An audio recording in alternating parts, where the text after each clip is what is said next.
familiar face here in Manila. Johnny Archer, one of the top players, pool players over the last decade and more.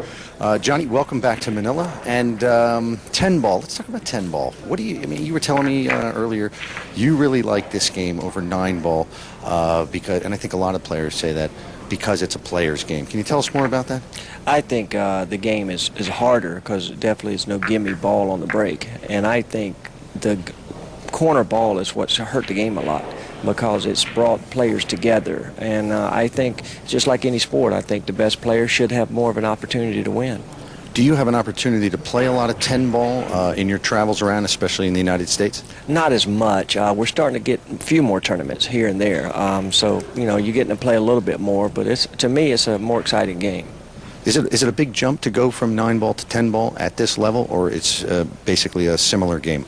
Well, you wouldn't think it's a big jump because it's only one more ball, but the break means a lot. You know, it's not near as easy to make balls in the break, and that extra ball seems like it causes havoc a lot more. So, you know, it's just a better game. Would you like to face one of these ladies in this tournament, in maybe the semifinals, perhaps? Well, you know, my opinion is that, you know, it's just another opponent. I know there's a little extra pressure on the guys when they have to play the girls, but, you know, it's just another opponent. You know, they both weigh well, so, you know, all I can do is try to win. All right, good luck in the tournament, Johnny. Thank you. Okay, back to Bob and Jerry. Thank you very much, Ted. And one of the great champions of the game there, Johnny Archer. Now we see a great champion in her own right, Jasmine Ouschan, trying to stretch her 2-rack lead.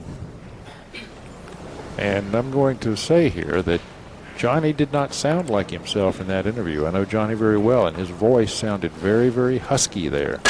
So we'll have to see how he feels later in the week. He may be coming down with something. Jasmine Ouschan, she is probably feeling just fine after... Oh no, it's a dry break. Right.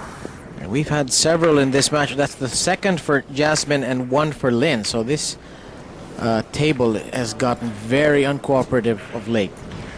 Well, that is one advantage, certainly, that the men have, and that they have a more physical strength, so they can throw more energy into the rack and make the balls move further. And the further you move these balls around on the break, the better the odds are that one of them is going to find a pocket.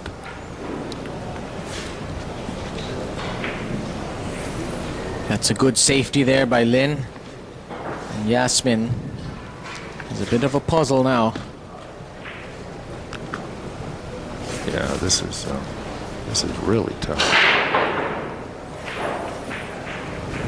There is the one rail escape off that long rail, but apparently she's not going to go for that. She's going to... Scary. This is scary too. Yeah, if she jumps from there, she could go right off the table. But that's what she's going to do. She's going for shorty. Looks like she has a jump break cue there from Predator. And this is going to take a big scoop here. Well, you know what? You can't hit this ball too hard, because if it bounces high on that second bounce, it's going to go right over the rail. Ooh, boy, this is touchy. But sometimes you want to be near the rail, don't you, on a jump shot? You want your hand to be there, but you don't want... Ooh, that's great. That was a great shot. It didn't work out well, but she really controlled that ball well on that jump. She did well to avoid hitting the 3. Now Lynn has to make something happen. Now the 2 balls sitting there waiting for her.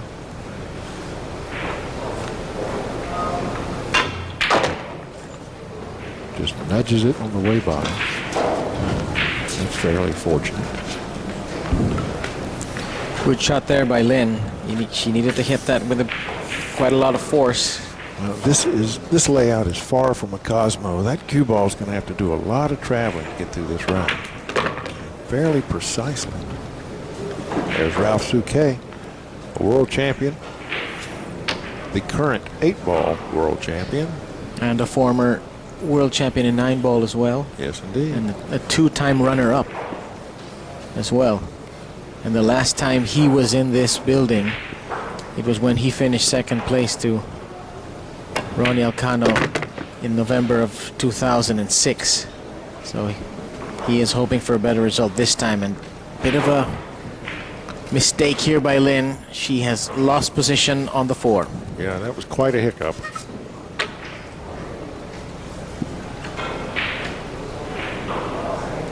Now, she's got to really make something happen, and she's got to strike 2 rails before she does so. Ideally, she will send the 4 ball all the way down the table.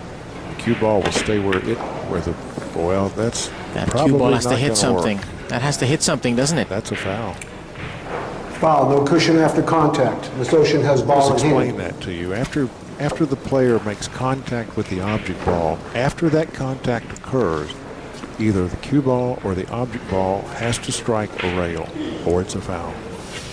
The contact with the rail has to come after the contact of the cue ball and the object ball, not before. Right.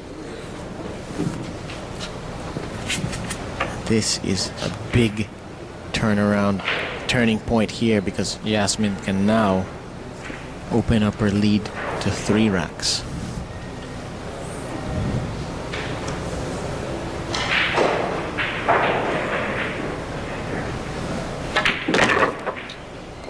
Oh, she is angry at herself. You can see her throw her hand up